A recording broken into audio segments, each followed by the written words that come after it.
அன்புள்ள கடகராசி என்பர்களே வணக்கம். இந்த வார ராசி பலன். கடகராசி என்பர்களுக்கு ஜென்ம ராசியில் சூரியன் குரு, 2 சுக்கிரன் கேது, 8ஆம் இடத்தில் ராகு, 9 சனி, லாபஸ்தானத்தில் செவ்வாய் இருக்கிறார், விரய ராசியில் புதன் இருக்கிறார். ஜென்ம ராசியில் சூரியன் குரு இருப்பதால் சற்று கவனமாக இருங்கள். எதிலும் பொறுமை நிதானம் தேவை. கஷ்டமான நேரத்தில் எதிர்பாராத இடத்திலிருந்து தங்களுக்கு உதவிகள் தேடி வரும். உங்கள் ராசிக்கு 2 சுக்கிரன், லாபஸ்தானத்தில் செவ்வாய் சஞ்சரிப்பது லாபகரமான ஒரு கிரக நிலை. தன குடும்ப வாக்குஸ்தானத்தில் சுக்கிரன் இருப்பதால் கலைத்துறை அன்பர்களுக்கு நல்ல வருமானம் உண்டு. சிலர் கலை நிகழ்ச்சிகளுக்காக வெளி மாநிலங்கள் வெளிநாடுகளுக்கு சென்று வர வாய்ப்பு உண்டு. சினிமா நடிகைகளுக்கு நல்ல வாய்ப்புகள் கிடைக்கும். லாபஸ்தானத்தில் செவ்வாய் ரியல் எஸ்டேட் துறை அன்பர்களுக்கு நல்ல பல வரவுகள் உண்டு. வீடு கட்ட ஆசைப்படுபவர்கள் தாராளமாக வீடு கட்டலாம், இடம் வாங்கி போடலாம்.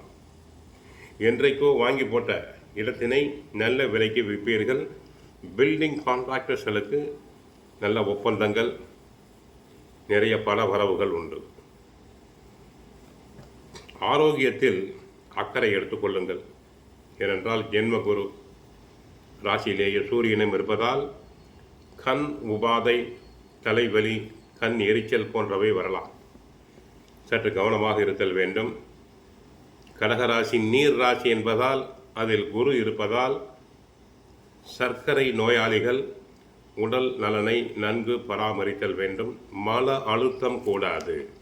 தினமும் யோகா பிராணாயாமம் செய்யுங்கள். உணவு விஷயத்தில் கட்டுப்பாடு தேவை. எண்ணெய் பதார்த்தங்களை தவிர்த்தல் வேண்டும். எந்த ஒரு செயலையும் செய்வதற்கு முன்னால் பல முறை யோசியுங்கள். அதிகாரியிடம், உயர் அதிகாரியிடம் வீண் வாக்குவாதங்கள் செய்யாமல் சொல்வதை கேட்டுதல் வேண்டும். இல்லாவிட்டால் வீண் பலிகள் வந்து சேரலாம். மாணவர்களுக்கு படிப்பில் கவனம் தேவை. கஷ்டப்பட்டு படித்தல் வேண்டும். கெட்ட சகவாசம் கூடாது. உச்ச குருவுடன் சூரியன் இணைந்திருப்பது ஒரு வகையிலும் நன்மைதான்.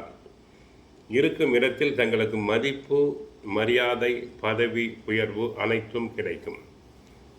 குடும்பத்தில் சுப நிகழ்ச்சி நடக்கலாம். அரசு தொடர்பான காரியங்கள் அனைத்தும் தங்களுக்கு வெற்றி பெறும். பயணங்கள் மூலம் ஆதாயம் உண்டு. அதிக நம்பிக்கையால் அவசர முடிவுகளை எடுக்க வேண்டாம். கண் மற்றும் வயிறு தொடர்பான உபாதைகள் வர வாய்ப்பு உண்டு. உடலுக்கு ஓய்வு கொடுக்க வேண்டும். குடும்பத்தில் சிறு சிறிய கருத்து வேறுபாடுகள் வரலாம். அனைத்தையும் சாதுரியமாக தீர்த்தல் வேண்டும். 31ஆம் தேதி காலை 6:39 முதல் 2ஆம் தேதி பிற்பகல் 3:27 வரை சந்திராஷ்டமம் உண்டு. சந்திராஷ்டம தினத்தில் கவனமாக இருத்தல் வேண்டும். வண்டி வாகனத்தில் செல்லும் போது கவனமாக செல்லுங்கள் வேண்டும். கோவிலுக்கு சென்றால் கிருஷ்ண பரமாத்மாவை வழிபடுங்கள். நன்மைகள் பெருகும். வீட்டில் சுந்தரகாண்டம், பகவத்கீதை பாராயணம் செய்யுங்கள். வாழ்க வளமுடன், மங்களம் உண்டாகட்டும். ஹரே கிருஷ்ணா, ஹரே கிருஷ்ணா.